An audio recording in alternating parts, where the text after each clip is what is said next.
Salut tout le monde, très urgent. Un directeur de l'école coranique Médersa vient d'être ripé publiquement par les terreaux. Voilà un grand marabout. Voilà sa photo ici. Aujourd'hui, vendredi 22 mai 2026. Hier, jeudi soir, ce monsieur a été exécuté publiquement. Il a été pendu et exécuté publiquement. C'est un chef religieux. Moi, je vous ai dit que ces gens-là qui sont en train, ce ne sont pas des musulmans. Je vous ai tout le temps dit. J'ai dit ça au capitaine Ibé. J'ai dit ça à tout le monde. Les kamites là, ceux qui sont contre les musulmans là. Beaucoup, aujourd'hui, ces terroristes sont en train, depuis que les terroristes ont commencé au Mali, ce monsieur, comment ce monsieur a été, comment il a été exécuté d'abord. Je vais essayer de vous donner les détails. Au même moment que je vous parle, il y a 4 villages qui ont été attaqués au même moment dans les pays d'Ogon. 4 villages sont simultanément attaqués dans le cercle de Bankas au pays d'Ogon cet après-midi. Ces terreaux, tous les chefs religieux du Mali qui ne sont pas d'accord avec les terreaux là, ils sont en train de les chercher. Les vidéomans qui soutiennent. Parce que monsieur est un chef religieux. Comment il a été exécuté? Publiquement, hein? Ils ont appelé les gens. Je vous ai dit, il y a des localités qui sont contrôlées par les terreaux. Par exemple, comment il a été exécuté? Je vais essayer de lire ça, comme ça vous allez comprendre. Voici le film de son exécution. Qu'est-ce qui s'est passé réellement? Tonka, un directeur de l'école coranique Médersa, exécuté publiquement par des hommes armés. La victime identifiée comme Abdul Salam Maïga s'est trouvée dans son grain, près du marché de la ville. Lorsque les hommes armés sont arrivés pour l'interpeller, ont indiqué des habitants. Selon les mêmes sources, les assaillants lui ont demandé de les suivre avant de revenir quelques instants plus tard. Il a ensuite été exécuté, quelques heures plus tard, avec lui, les yeux bandés. C'est-à-dire que la façon dont les services de renseignement du Mali arrêtent les gens là, ils mettent les cagoules là.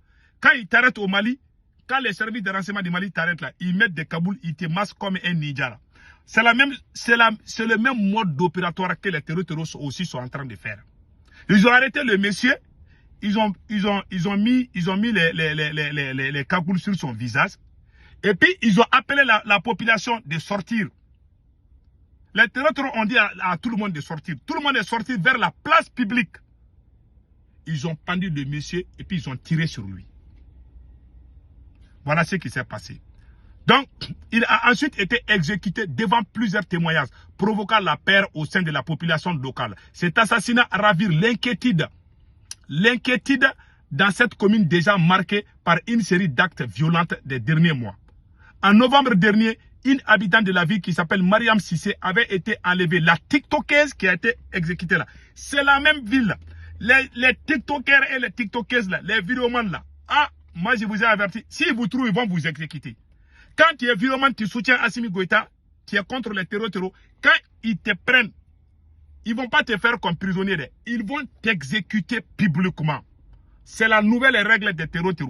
Quand tu es TikToker ou TikTokeuse ou vidéoman là, activiste, influenceur, tu es contre eux là. Quand ils te prennent, c'est fini pour toi. Là, ils ne vont pas te prendre comme otage. Quand ils te prennent, c'est fini. Et puis, ils vont faire ça publiquement pour servir de leçon aux autres. Donc, voilà ce qu'ils viennent de dire. Ils ont fait ça à une TikTokeuse qui s'appelle Mariam Sissé. Donc, avant d'être tué, selon les sources locales, fin mars, Amadou Djadje Babi aussi a été exécuté devant sa boutique.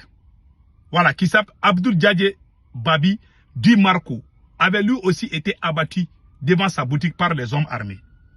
Donc maintenant, la dame qu'on appelle Mariam Sissé, tout le monde connaît Mariam Sissé, la TikTokeuse malienne là, qui porte tout le temps. Cette fille aussi a été, voilà, cette fille aussi, je pense que je dois avoir sa vidéo ici. Voilà. Voilà la fille là. La TikTokeuse, c'est cette fille là. Tu vois la fille là. Voilà la fille là. Voilà la fille là. Tu vois? Elle a dit, voilà, elle a fait ça au terreau.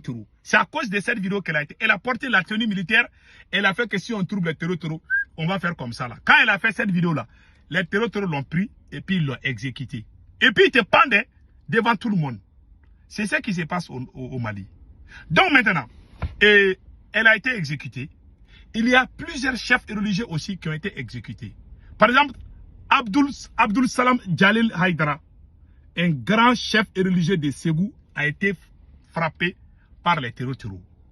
Il y a aussi Tcherno Adital, le grand frère de Maître Moutakatal. Le grand frère de Maître Moutakatal, l'un des plus grands marabouts du Mali. Un grand chef religieux, un peul.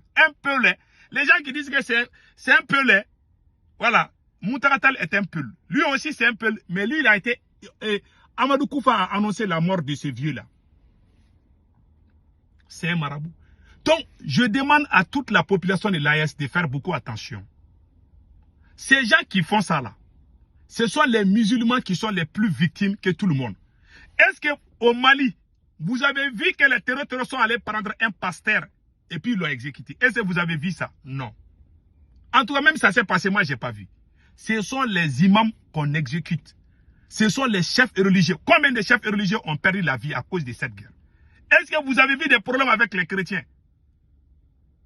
Les gens qui ont les fétiches, est-ce que vous avez vu qu'ils sont les vraies victimes de cette guerre-là? Ce sont les musulmans. Donc moi je dis, il faut faire attention. Les kamites là, les gens qui les infiltrent dans cette révolution-là, il faut faire beaucoup attention. La vraie victime de cette guerre, ce sont les chefs religieux. Les terroristes ont juré. Tous les chefs religieux qui ne sont pas d'accord avec eux là, ils les prennent. Mais est-ce que ça, s'ils sont en train de faire la guerre au nom d'Allah, dans le Coran, il n'est mentionné nulle part qu'on doit mettre fin à la vie de quelqu'un. La religion musulmane, l'islam parle de la paix. C'est tout. Et je suis très fier d'être musulman. Parce que l'islam parle de la paix, de l'amour entre les gens. Les gens qui viennent là ne sont pas des musulmans, je vous ai dit. Mais j'ai été impressionné que Capitaine Ibe est tombé dans les pièges des ennemis même de l'AES. En disant qu'on trouve le Coran, on va dire aux prêcheurs de dire ceci, de dire cela. Ça crée la confusion venant d'un chef. Moi je vous dis attention. La révolution qu'on a menée là, on a fait ça avec les chefs religieux. La révolution qui a amené Capitaine Ibe au pouvoir, la révolution qui a amené Assimi Goïta au pouvoir, ce sont les musulmans qui ont fait cette révolution. Ah, ces chefs religieux que vous êtes en train d'insulter là, c'est avec eux que nous avons fait cette révolution. Les gens comme Abdoul Niang, les journalistes comme Abdoul, c'est des escrocs. Les Abdoul Niang défendaient les Serres Daniel, la France 24. C'était des gens qui étaient avec la CEDEAO. Quand la CEDEAO voulait intervenir contre le Mali, Abdoul Niang soutenait la CEDEAO pour une intervention militaire contre son pays. Ouais, l'homme noir, c'est la race. Je ne sais pas si c'est la malédiction ou quoi. Quelqu'un, même si les terroristes sortent aujourd'hui pour dire vive Capitaine Ibe ou bien vive Assimi Goïta, il y a des moutons qui vont les suivre. Il n'y a pas plus voyou que le journaliste Abdoul Niang. C'est lui qui a passé tout son temps. Quelqu'un qui a un record criminel. Et c'est lui qui s'attaque aux patriotes. Mais les imbéciles ne voient pas ça. Ils sont en train de crier derrière lui, c'est un manipulateur. Il n'a jamais été révolutionnaire. La vraie révolution du M5, Abdoul Niang n'était pas dedans. La révolution de Yerewolo de Boussir Rempart, où on sortait pour aller devant les ambassades, Abdoul Niang n'était pas dedans. Il faisait semblant, mais il était contre nous. Il n'a jamais été dans ces mouvements-là. Souvent on l'invitait, mais quand il sort, il nous insulte encore. Il a toujours été comme ça. Comment du jour au lendemain, vous pouvez applaudir à des voyous comme ça? Voilà pourquoi on est toujours derrière les autres. Je vous dis, les vrais acteurs de ces changements-là, ce sont les musulmans. Et ces terreurs-là ne sont pas des musulmans. Un musulman ne va jamais aller détruire un village. Ce ne sont pas des musulmans. Vous êtes en train de créer la confusion. Voilà pourquoi vous n'êtes pas en train de gagner la guerre là. Vous êtes en train de renforcer les terreurs parce que vous avez soupçonné même les chefs religieux. Les kamites, les animistes, les voyous, les ennemis de l'islam sont en train de vous induire dans l'erreur. C'est pour ça que moi, j'ai le cœur chaud dans ces derniers jours-là contre le capitaine. Je n'ai rien contre lui. Hein. Mais sa façon, c'est la position qu'il a prise contre l'islam là. Ça m'a trop déçu de sa part. S'il est là aujourd'hui, c'est grâce à l'islam. C'est grâce aux musulmans. Les kémites qui parlent là, Vous avez vu un kémite qui a livré même un seul village. Même un chef de village kémite, il a fait quoi au Mali? Dans l'histoire même de l'Ima. Ces gens-là, on ne les connaît pas. Soundiata Keita était un musulman. Soundiata Keita, le plus grand Massa du Mandé, était un musulman. Kanko Moussa était un musulman. Tous ces gens-là qu'on est fiers, nos grands-parents, des différents royaumes, ils étaient tous des musulmans. Kouroukan Fouka, qui a fait Kouroukan Fouka? Ce sont des musulmans. Mais ça dit, moi je me demande, c'est pour cela, un militaire quand même qui peut rester dans une révolution, ça va sembler jamais. Regardez comment ils ont manipulé le capitaine Ibi. Lui aussi, il sort et puis il dit qu'il va contrôler les prêcheurs. C'est comme si c'est leur bouche là qui est en train de rabattre. Mais ce sont les mêmes. Est-ce que vous avez qui sont en train d'aller contre les pasteurs? Est-ce que vous avez ces terreurs-là? Les vrais ennemis de l'islam là, ce sont ces gens-là qui ont pris les armes. Mais ces présidents-là, ils sont manipulables. On peut les manipuler comme un bébé. C'est-à-dire qu'on dirait une poupée qui les manipule comme ça là. Ils s'induisent dans l'erreur. Ils vont dans les côtés. C'est-à-dire que ça fait mal quoi. Ils parlent, ils ont les verbes faciles là, mais ils ne sont pas intelligents, c'est ce que les gens pensent. Ils parlent, ils peuvent dire des choses impressionnantes. Mais franchement, en matière d'analyse, en matière d'intelligence, de connaître psychologiquement les gens, ils n'ont pas cette qualité. Ni Capitaine Ibé, ni Assimi. Ils ont les verbes de bien parler. Je parle et puis je suis intelligent pour connaître qui est avec moi, qui n'est pas avec moi. Ils n'ont pas cette intelligence. C'est pour cela que beaucoup de gens disent que militaire, quand quelqu'un est soldat là, quand il est bête, on va dire qu'il est bête comme un soldat. Voilà pourquoi les gens prennent l'exemple comme ça. Ah, lui là, il est comme un soldat. C'est un robot coq. Les gens disent comme ça. Ce sont des sabotages. Mais il doit faire beaucoup attention. Voilà aujourd'hui un directeur de Médersa, de l'école coranique, que vous avez détesté, que vous êtes en train de dire, oh, les écoles coraniques là, les terroristes. Mais ce sont les directeurs de ces écoles là qui sont exécutés publiquement par les terroristes. Voilà un exemple. Donc il faut faire la différence entre les choses. Ouais. Donc tous ces gens-là qui sont victimes là, la plupart, lui c'est un grand chef religieux. Il a été exécuté. Vous avez vu quel pasteur au Mali qu'on a pris? Mais ces gens-là sont l'ennemi de l'islam. Les gens qui meurent là, 99% sont des musulmans. Les soldats qui sont au front au Mali, 99% sont des musulmans. Et vous voulez quoi encore? Il ne faut pas tomber dans ces erreurs-là. Les voyous là qui sont sur les réseaux sociaux, qui sont en train de mélanger la tête les gens, les Abdul Nyang là, oh l'Arabie Saoudite, ils ont des relais au Mali, tournent. C'est des gens qui étaient avec la France. Les gens qui partent chaque fois, qui mélangent la religion avec ces terreaux là. C'est des gens qui n'ont jamais fait la révolution. Que ce soit aux côtés du Burkina et du Mali. Allez, ceux qui parlent au Burkina, les Kamites qui sont au Burkina et au Mali, c'est des gens qui n'étaient pas dans la révolution. Quand on sortait dans les rues là, ces gens-là étaient dans leur salon en train de manger des poulets. C'est des escrocs, des opportunistes. Ils n'ont jamais été dans les rues pour jeter des cailloux. Les vrais révolutionnaires qui ont fait cette révolution. Je connais les Wanyas là. Les Wanyas, 99% des Wanyas sont des musulmans. Ceux qui ont fait la révolution sont des musulmans. Mais quand quelque chose, il y a un proverbe Bambara qui dit là. Le succès a plusieurs enfants. La défaite n'a pas d'enfants. Le succès là a plusieurs enfants. Quand il y a le succès, tout le monde veut être l'enfant ou le père du succès. Ah oui, c'est moi qui ai fait ça, c'est moi. Parce que c'est bon. Quand c'est bon, tout le monde parle. Quand c'est mauvais là, on ne voit personne. Personne ne veut dire que c'est pas à cause de moi.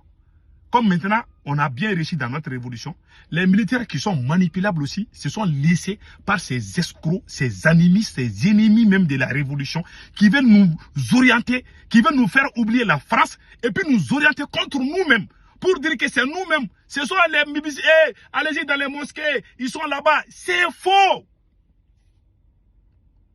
Même quand il dit Allah Akbar, il y a des gens même qui pensent que tu es terreau. Parce que les kamites, les animistes, les voyous, les mécréants là sont dedans. Moi, je ne suis pas d'accord avec ça. Hein. Donc, il faut qu'on sorte dans ça. C'est tout ce que moi j'ai dit. Que Dieu bénisse l'AES, que Dieu bénisse le Mali. C'est ce qui se passe dans nos pays. Et le prêcheur Maï Ouattara, l'un des plus grands prêcheurs du Mali, il a dit ça. Quand nous on sortait pour aller devant l'ambassade de France, on les faisait avec des imams. Tous ces imams qui sont à Bamako là-bas, nous accompagnaient. Tous ces imams étaient en train de nous pousser. Si vous voyez que la révolution a réussi au Mali, on était bien, il y a même des musulmans, même, je ne vais pas tout dire, il y a des chefs religieux au Mali qui nous aidaient même financièrement.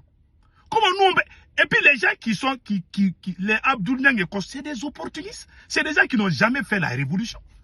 Comment vous pouvez comprendre, quand Assimi Goïta a fait le coup d'État contre Bandaou, avec les autres colonels là, mais c'est Abdoul Niang qui est sorti appeler la France pour venir chasser les militaires au pouvoir. La vidéo là, je vous ai montré. Les faux journalistes Abdoul Niang. Mais je vois certains moutons au Burkina et au Mali qui sont en train d'applaudir que c'est un patriote. Mais on est où là? Je me demande c'est quelle malédiction quoi. Comment tu peux... Quelqu'un qui a appelé la France contre son pays, comment tu peux croire la personne? Ça dit, même si Pharaona vient aujourd'hui, même si Amadou Koufa ou Iyad Agali dit aujourd'hui qu'il a changé, il y a des moutons au Mali et au Burkina qui vont croire à ça. Comment quelqu'un qui a passé tout son temps, et 10 jours au lendemain, ou bien quand Abdou Niang appelait la France contre le Mali, il avait les barbes, il avait ses 32 ans, ses 32 dents dans sa bouche là, il n'était pas bébé, il n'était pas en train de sucer les biberons. Il n'était pas un bébé.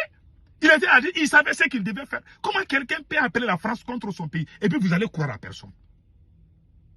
Si ce n'est pas ces militaires qui sont manipulés, on dirait des poupées là, qui peut croire à des individus comme ça? C'est des individus qui ne devaient même pas exister dans notre société. Aujourd'hui, il porte le boubou de la révolution et puis on applaudit. Ouais, c'est karma. Ceux qui ont fait la révolution, on les a mis à côté. Les voyous, les maudits là, vous êtes en train d'applaudir. Vous n'arriverez jamais vous n'allez jamais réussir dans ça. Je jure Allah. Sauf si ce qui a fait est faux. Je jure. Nous, on vous regarde tout. Vous nous traitez de tout, mais Dieu voit tout. Wallahi, un traître. On dirait la trahison, c'est dans le sang de l'homme noir, surtout les militaires. Écoutez, moi, je ne vais plus soutenir un militaire au pouvoir, c'est fini. C'est plus des plus grands traîtres du monde. Ça, tu t'es tué pour eux. Toi, ton ennemi qui t'a combattu pendant des années là, un jour là, ils vont dire que c'est lui qui est le héros. C'est le côté militaire que tu vois. C'est le militaire qui peut faire l'impossible. Ils sont comme ça. Tu t'es tué pour lui là, un jour il va te trahir. Que Dieu bénisse la S.